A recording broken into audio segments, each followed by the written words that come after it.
નમસ્કાર મિત્રો, કિસાન સમાચાર ચેનલમાં તમારું ખૂબ ખૂબ સ્વાગત છે। દેશ, દુનિયા અને ગુજરાતના તાજા, મોટા અને સૌથી મહત્વપૂર્ણ સમાચાર જાણીએ તે પહેલા તમે ચેનલમાં નવા હોય તો ચેનલને જરૂરથી સબસ્ક્રાઇબ કરીને વિડીયો લાઈક કરી દેજો। આજના સૌથી મોટા સમાચાર। સરકારે કરી લીધી તૈયારીઓ પૂર્ણ। લોકસભાની ચૂંટણી પહેલા પેટ્રોલના ભાવમાં ધરખમ ઘટાડો।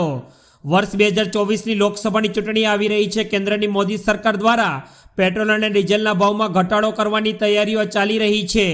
મે 2022 પછી પ્રથમ વખત હશે જ્યારે પેટ્રોલ અને ડીઝલના ભાવમાં ઘટાડો કરવામાં આવશે। ઓઇલ માર્કેટિંગ કંપનીઓએ ટૂંક સમયમાં તેલની કિંમતમાં ઘટાડો કરવાની જાહેરાત કરી શકે છે।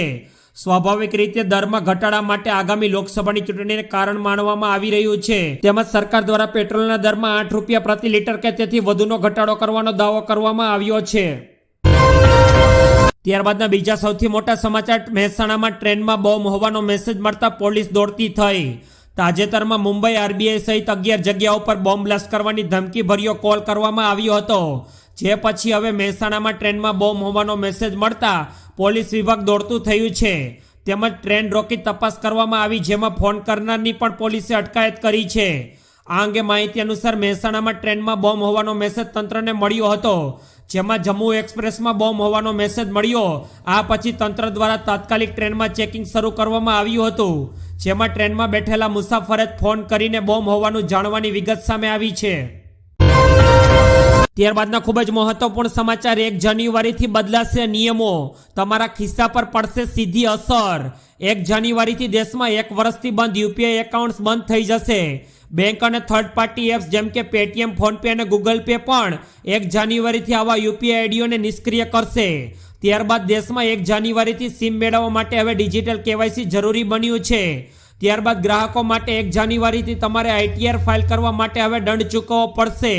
ત્યારબાદ જો તમે મ્યુચ્યુઅલ ફંડમાં રોકાણ કરવા અથવા વેપાર કરો છો તો તમારે હવે ચોક્કસપણે તેમાં નોમિની ઉમેરવો પડશે। ત્યારબાદ નવા વર્ષની શરૂઆત સાથે જ પાર્સલની સુવિધા પણ મોંઘી થઈ જશે અને પાર્સલની સુવિધામાં 7% સુધીનો વધારો કરવામાં આવ્યો છે। ત્યારબાદના ખૂબ જ અગત્યપૂર્ણ સમાચાર। ગુજરાતમાં કોરોનાના એક્ટિવ કેસની સંખ્યામાં વધારો।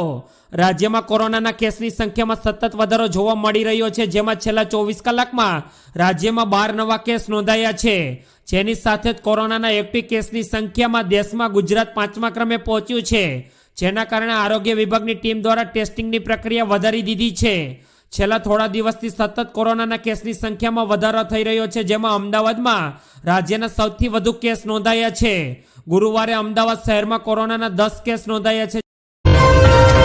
ત્યારબાદના ખૂબ મોટા સમાચાર। માર્કેટિંગ યાર્ડમાં જીરુના ભાવે ઇતિહાસ રચ્યો। ગોંડલ માર્કેટિંગ યાર્ડમાં નવા જીરુનો રેકોર્ડ બ્રેક ભાવ 43,551 રૂપિયા બોલાયો છે। આ સાથે જ યાર્ડના ઇતિહાસમાં સૌ પ્રથમવાર ઊંચો ભાવ બોલાયો હતો। સૌરાષ્ટ્રના માર્કેટિંગ યાર્ડમાં જીરાની આવક શરૂ થઈ ગઈ છે, ત્યારે ગોંડલ માર્કેટિંગ યાર્ડમાં નવા જીરુનો રેકોર્ડ બ્રેક ભાવ 43,551 રૂપિયા બોલાયો હતો। યાર્ડના ઇતિહાસમાં સૌ પ્રથમ પહેલીવાર આવો ઊંચો ભાવ બોલાયો છે, જ્યારે શ્રીફળ વધેરીને મુહૂર્તમાં નવા જીરુની હરાજી પણ કરવામાં આવી હતી। ત્યારબાદના સૌથી ઉપયોગીપૂર્ણ સમાચાર। સોના ચાંદીના ભાવમાં ઘટાડો। ખરીદી કરતા પહેલા જાણી લો સોના ચાંદીના આજના ભાવ। નવા વર્ષને હવે માત્ર ગણતરીના જ કલાકો બાકી છે, ત્યારે સોના અને ચાંદીના ભાવમાં આજે ફરી મોટો ઘટાડો જોવા મળ્યો છે। આજે 24 કેરેટ સોનાના ભાવમાં 430 રૂપિયાનો ઘટાડો થયો છે, જ્યારે 22 કેરેટ સોનાના ભાવમાં 400 રૂપિયાનો ઘટાડો થયો છે અને 18 કેરેટ સોનાના ભાવમાં 230 રૂપિયાનો ઘટાડો ચાલુ છે। તે જ સમયે ચાંદીના ભાવમાં પણ 300 રૂપિયાના વધારા પછી ભાવ 78,300 રૂપિયા પ્રતિ કિલો પર આવી ગયો છે। તે જ સમયે 24 કેરેટ સોનાનો ભાવ ઘટીને 63,970 રૂપિયા પ્રતિ 10 ગ્રામ પર આવી ગયો છે। ત્યારબાદના ખૂબ જ મહત્વપૂર્ણ સમાચાર। રાજ્યના આ શહેરોમાં ઠંડીનો ચમકારો જોવા મળ્યો। ગુજરાતમાં ઠંડીમાં 2 થી 3 ડિગ્રીનો ઘટાડો થયો છે, જેમાં નલિયામાં 11 ડિગ્રી તાપમાન તો કેશોદમાં 13 ડિગ્રી અને સાથે જ રાજકોટ અને ભુજમાં 14 ડિગ્રી તાપમાન રહ્યું છે। તેમજ અમરેલીમાં 15 ડિગ્રી તો કંડલામાં 16 ડિગ્રી તથા બીજી બાજુ પોરબંદર, સુરેન્દ્રનગર, મહુવા અને ડીસામાં 16 ડિગ્રી તાપમાન નોંધાયું છે। અમદાવાદ શહેરમાં માત્ર 2 જ દિવસમાં 2.6 ડિગ્રી જેટલો તાપમાનનો પારો ઉંચકાયો છે અને શહેરમાં લઘુત્તમ તાપમાન 18.1 ડિગ્રી નોંધાયું છે।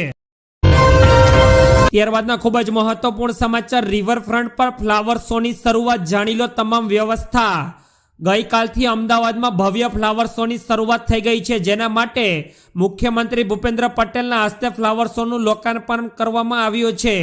અમદાવાદમાં 15 જાન્યુઆરી સુધી ફ્લાવર શો ચાલશે, જેમાં મોટી સંખ્યામાં લોકો નિહાળવા માટે પહોંચી શકે છે.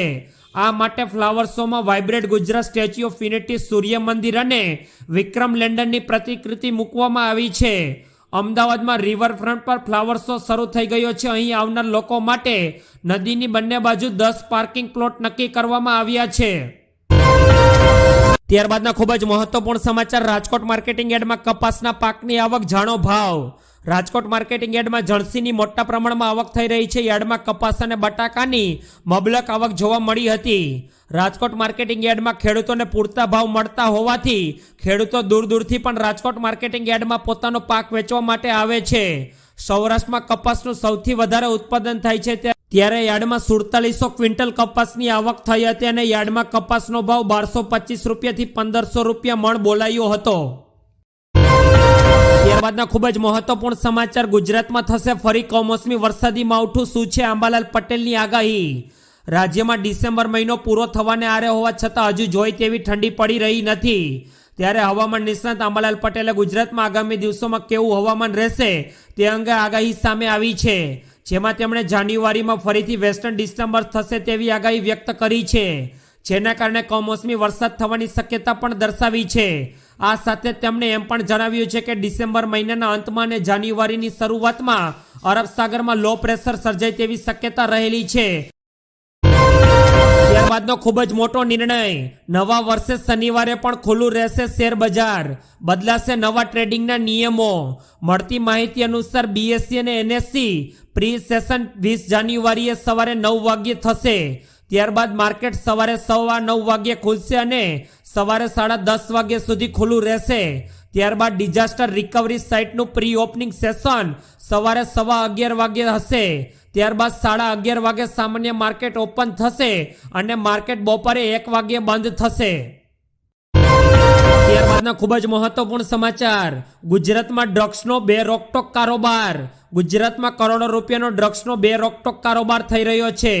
રાષ્ટ્રીય સર્વેના આંકડા અનુસાર ગુજરાતમાં 17,35,000 જેટલા પુરુષો અને 1,85,000 મહિલાઓ ડ્રગ્સના બંધાણી છે. છેલ્લા કેટલાક સમયથી તો ગુજરાતમાં ડ્રગ્સનો કારોબાર વધુ ફૂલ્યો ફાલ્યો છે.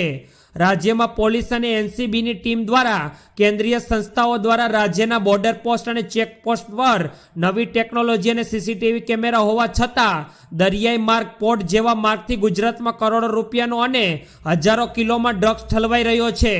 જો પકડાયેલા ડ્રગ્સનો જથ્થો હજારો કિલોમાં છે તો પાછલા બારણે આ કાળો વેપાર કેટલા કરોડોનો હશે તે મોટો સવાલ ઊભો થઈ રહ્યો છે. ત્યારબાદના ખૂબ જ મહત્વપૂર્ણ સમાચાર. સુરતના સ્વર્ણમ જ્વેલર્સ ઉપર ઈડીના દરોડા પડ્યા. રાજ્યમાં ફરી એકવાર ઈડી સક્રિય બન્યું છે અને તેમાં જ્વેલર્સ અને હીરાના વેપારીઓ પર મોટી કાર્યવાહી કરવામાં આવી છે, જેમાં હવે સુરતના સ્વર્ણમ જ્વેલર્સ પર ઈડીના દરોડા પડ્યા છે. 500 કરોડથી વધુના મની લોન્ડરિંગનો પર્દાફાશ કરવામાં આવ્યો છે. છેલ્લા થોડા સમયથી જ્વેલર્સ અને હીરાના વેપારીઓ પર ઈડીની કાર્યવાહી કરવામાં આવી રહી છે, જેમાં વિવિધ હીરાના વેપારીઓ દ્વારા 5,000 કરોડ રૂપિયા વિદેશમાં સગે વગે કર્યા હોવાની ચર્ચાઓ શરૂ થઈ ગઈ છે. ત્યારબાદના ખૂબ જ અગત્યપૂર્ણ સમાચાર. દિલ્હીમાં ગણતંત્ર દિવસની તૈયારીઓ શરૂ. સેનાએ કડકડતી ઠંડીમાં કર્યું રિહર્સલ. કડકડતી ઠંડી અને વહેલી સવારમાં ધુમ્મસ વચ્ચે શનિવારે રાષ્ટ્રીય રાજધાનીમાં ફરજ રૂટ પર 75માં પ્રજાસત્તાક દિવસની પરેડ માટે ડ્રેસ રિહર્સલ દરમિયાન સૈનિકોએ ડ્રમના તાલે કૂચ કરતા જોવા મળ્યા હતા. જ્યારે શહેરનું લઘુત્તમ તાપમાન 13 ડિગ્રી સેલ્સિયસ નોંધાયું હતું, ત્યારે સૈનિકો સામાન્ય શિસ્ત અને સહમતિ સાથે હવામાં તીવ્ર ઠંડીમાં ડર્યા વિના કૂચ કરતા જોવા મળ્યા હતા. ત્યારબાદના ખૂબ જ વિશેષ સમાચાર. સુરેન્દ્રનગર અને વઢવાણમાં જુગારના સ્થાન પર દરોડા. સુરેન્દ્રનગરના પતરાવાડી ચોક અને વઢવાણના ધોળીપોળમાં આવેલ ખન્ના ડેલામાં પોલીસે જુગારના પર દરોડા કર્યા હતા, જેમાં 11 જુગારીઓ રોકડા રૂપિયા 15,340 સાથે ઝડપાયા છે. સુરેન્દ્રનગરના વરલી મટકાના જુગારમાં થયેલ દરોડામાં એક જુગારી ફરાર થઈ ગયો.